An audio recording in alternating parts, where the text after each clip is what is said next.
Welcome back to Africa This Week with me, Khalil Charles. Now, we move outside of Africa and talk about an issue at the heart of the African diaspora. On Monday, the History Channel in the UK will air a new version of the film Roots. The new series will have a cast with Larry Fishburne, Forest Whitaker, and a British actor, Malachi Kirby, who will be playing the leading part of Kunta Kinte. And it also will include historical events which are excluded from the original movie. In 1977, the film made no mention of the fact that the Confederate soldiers disproportionately took white soldiers as prisoners of war and slaughtered thousands of black soldiers. The new version of the film reflects new questions about race, inequality and heritage. But not everyone is convinced that the remake of the film is a good idea. Actor John Amos, who starred in the original film as Kunta Kinte, was voicing his concern, and he said that the issues are more important today than the issues raised by Roots, and he's worried that they're simply a money-making venture. Well, the issue has certainly set alight social media. Michael says, glad to see they're doing a remake of Roots. I know many youngsters haven't seen the original. Be prepared emotionally if you watch it. And Marcus Allen thinks it's a stalemate. It's hard for me to be excited about Roots remake when it seems like the only black narratives in media involve stories of oppression.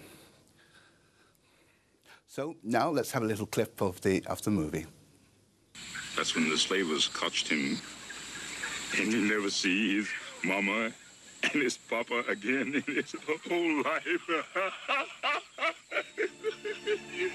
You old African, I found you, Kunta Kinte. I found you. I found you. I found you. Welcome, son of Kinte. Welcome to your village.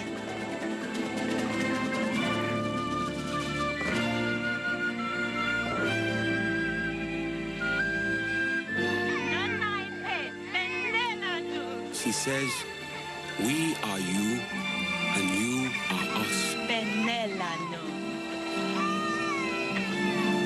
The epic film Roots. And now here to discuss this with us is Akwa Jamfi. She's the director of the British Black List, which are described as the UK's definitive database of black professionals on the arts and entertainment.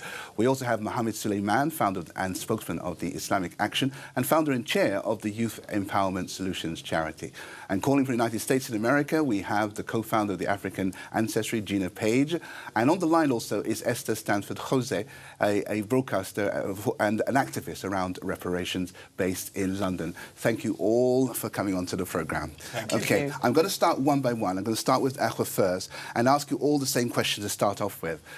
And just give me a sentence as to how you feel about this. Just one sentence. Do you believe there should be a remake of Roots? Do you support the idea of the remake? In a sentence, yes. I think the remake isn't a bad thing. Okay, excellent. And Mohammed, can we take it from you? I'm going to be a bit greedy on it. I think I'm ambivalent towards it. I think it's always good to tell a narrative of what happened to us and our sojourn in the diaspora. However, I do believe what John Amos was saying is that when it's from Hollywood, then I have concerns. Okay, we get into the issues there. So in a sense, you're saying no. Kind of, yeah, no. Okay, want to sit on the fence. Yeah. Gina's in the Washington on the line from Skype. Gina, what's your view? Give me a sentence. What do you feel about the remake of Roots? I'm with him. I'm indifferent.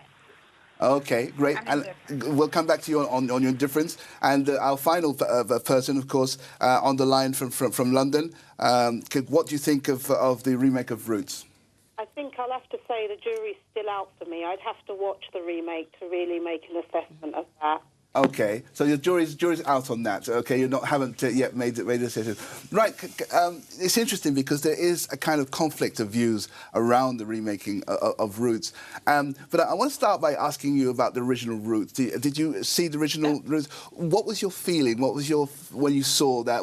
How did it make you feel? I'll start and say it made me angry. How did it make you feel? I think every African, Caribbean, black person was angry when they saw Roots. I was born in '76, so I think that was a year before it was made. Yeah.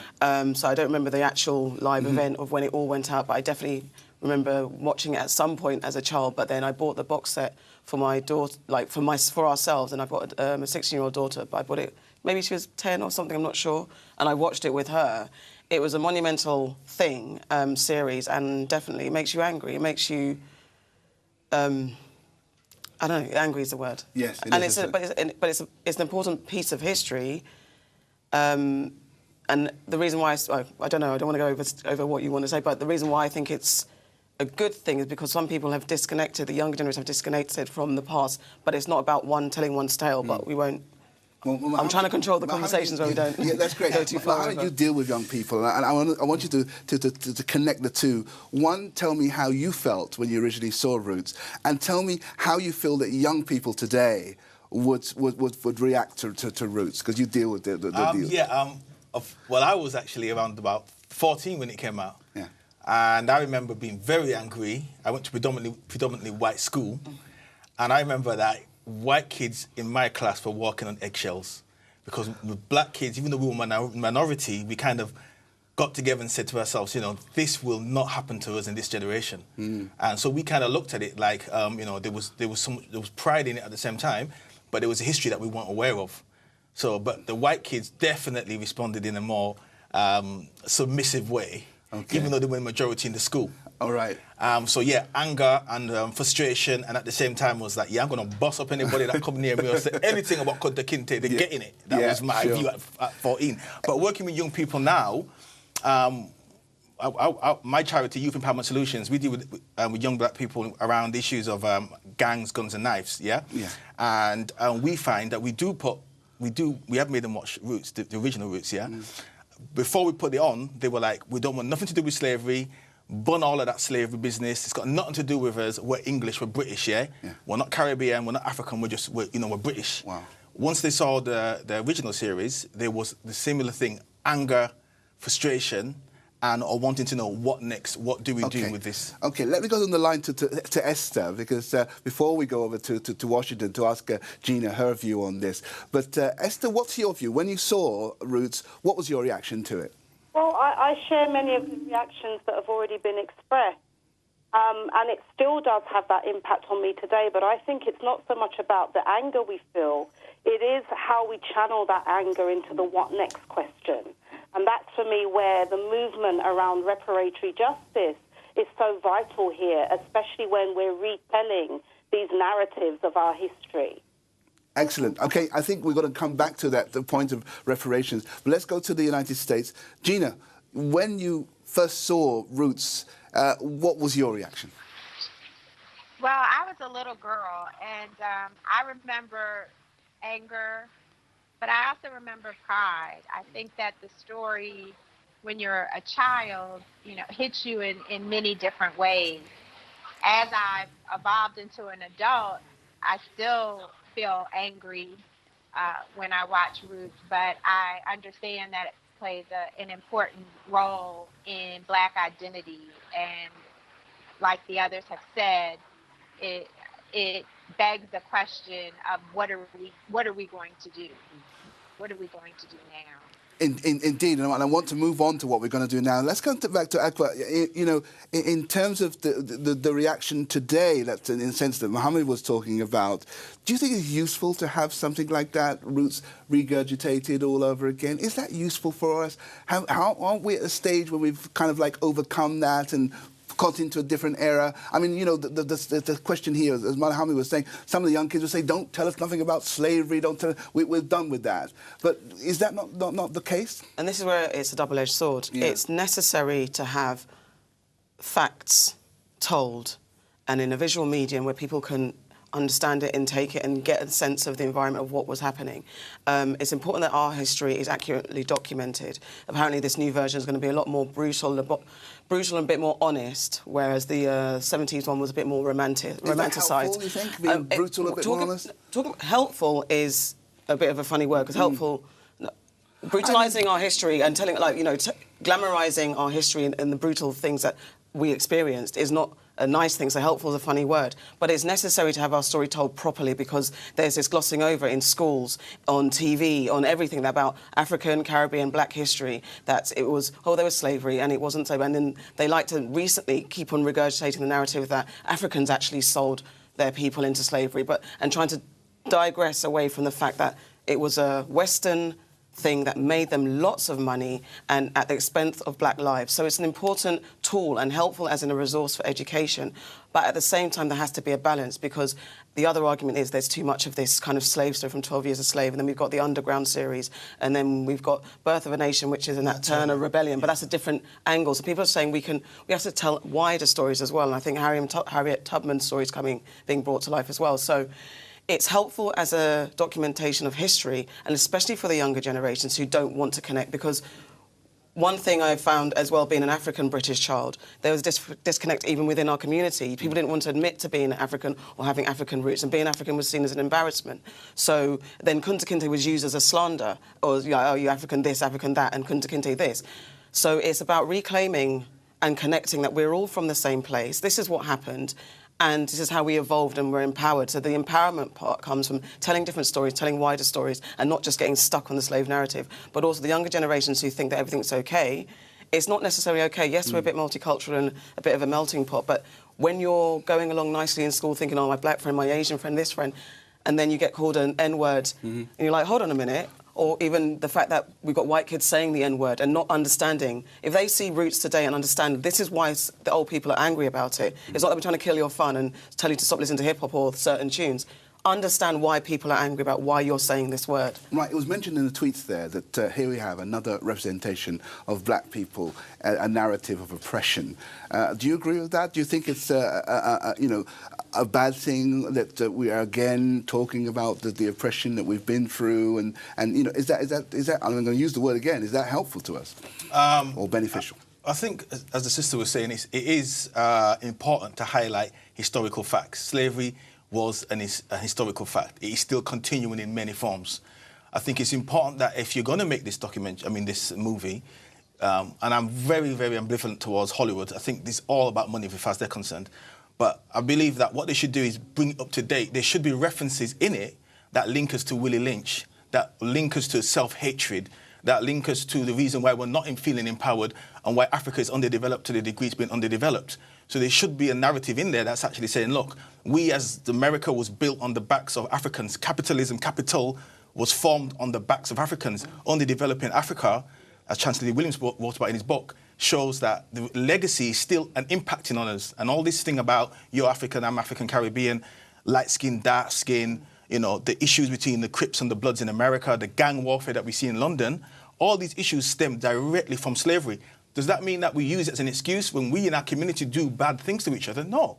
But at the same time, we have to understand that there is a bigger picture as to why we're in the condition that we're in right now and who put us in that condition. And I think most of these films, like 12 Days a Slave, it's always these altruistic white folk who, to solve their guilt in an hour and a half film, we helped you guys, so don't be angry with us anymore. No, you can't fix slavery. You can't make it good at the end of an hour. We can't all be laughing and joking at the end of it. This is a legacy that's continuing, and as long as we don't acknowledge what happened, and particularly the slave masters and the ones, Europeans will say to you, what's slavery got to do with me? Everything. The reason why you got your smartphone is because of slavery. You took the Africans' human resources. When you go to a place that says human resources, what does that mean? Okay. We were the first human resources. Absolutely. And now they're taking our mineral resources. So it's still ongoing. It has not stopped. In fact, it's even heightened now. Sure. And the fact that I work with young people who slaughter themselves on an industrial level in the streets of London, in the UK, is directly as a result of slavery. So Kunta Kinte, what's his name again? Alex may have found Kunta Kinte in Africa, but have we found the Kunta Kinte in us? Right. And have we found the Africa in us? Okay. And are we self-empowered and proud of our African history? Let's give the others a chance, because I'm going to come to Esther in a second, because particularly Esther's going to be, I think, representing the way forward in terms of understanding what's going on.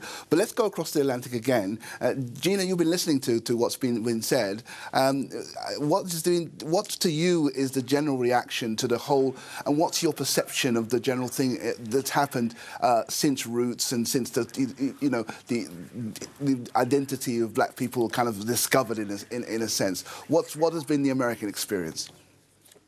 Well, I think that Roots played a critical role in helping black people in America have a sense of pride. You have to remember that while it was a story that occurred during the period of slavery, it isn't just a story about slavery. And so it got people interested in tracing their family trees, learning more about their families, learning more about themselves, learning more about being African, because we have a whole country full of black folks who don't believe that they're, that they're African. And so I think the story is bigger. The actual root story that Alex Haley wrote is bigger than just slavery. And so we have to keep that in mind. But I do agree that part of the problem is that these are the only images we're seeing. So there's a broader issue in terms of what images, what stories, and how the stories are being told and portrayed. But here in the United States, our Roots wasn't empowering. The original Roots was empowering for the community in general. And I think to remake Roots, perhaps, we'll see. It's an opportunity for younger people to relate and perhaps get the story in a way that they weren't able to get it. They wouldn't be able to get it from the 1977 version. But I agree with the other guests that the jury is out. It depends on how the show. Okay, Gina, thanks for that. Can I go to Esther? Esther, in terms of your activism and what you've been talking about in your life since the days of understanding yourself as an African Caribbean person or an African from the diaspora, what has been your fight, and where are you now in terms of understanding what has happened to black people since then? You're involved in reparations movements. Tell us why you think that's important. I think it's important because when all of this history comes out and we get reminded of it, the question then is, what do we do about legacies that have been brilliantly, I think, articulated by your guests? The legacies that we're living with today that must be redressed and must be repaired. And that's where I think the reparations movement becomes so relevant to all of these retellings of our story.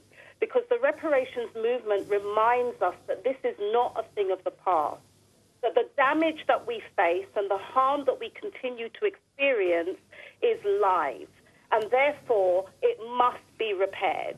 And so it brings, I think, reparations much closer.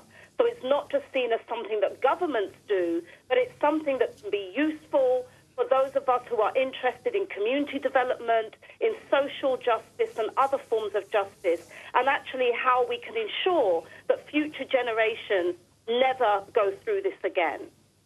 Okay, well, that's a very powerful message, I think, and indeed, can I put that to you, Akwa? What do you feel about the questions of reparations? And we don't have much time left, but do give us your synopsis of that. I commend the work that Esther's doing. It's amazing, and I didn't have much on.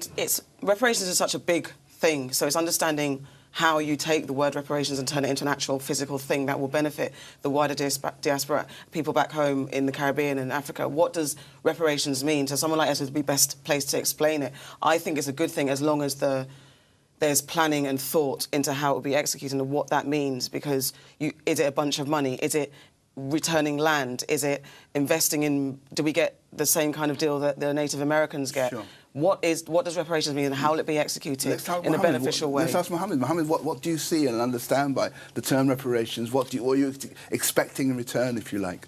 I think it's similar to when the Jews, for example, asked for reparations. They got reparations today from Germany and from Switzerland and from countries that they believe committed their Holocaust.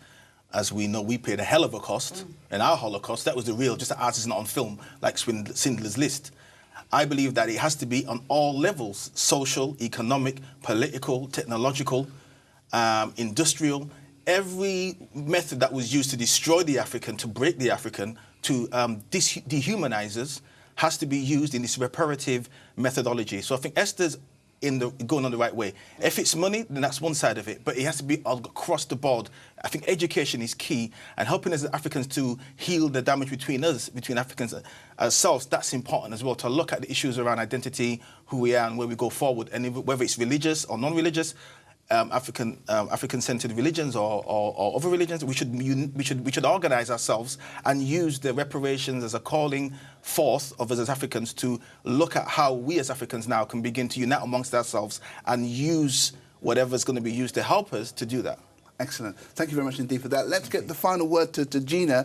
Gina, what's the question of reparations? What does that mean to you over there in terms of how it benefits our people and really get back some of the things that we've lost? Well, I believe that reparations are important. I believe that we deserve them, but it's a very complex issue, as has been raised. And I feel the people who are leading the reparation efforts here, and I'm sure in abroad as well, I'm not familiar, will handle that fight in a way that works well for the community at large. Thank you very much indeed. That is all we've got time for. Thank you to Aqua, our guest Mohammed and Gina in Washington, and of course Esther on the line. Thank you very much indeed for all your comments on this particular matter. We've run out of time, but thank you to our guests, as I said, and for you at home for watching. One of the world's rarest cats, the Likoi, a werewolf cat, has been found in public gardens in the centre of Cape Town. The partially hairless animal, named the Iona, is one of only 35 such animals recorded with the natural mutation around the world since 2011. That's according to the Animal Rescue Group.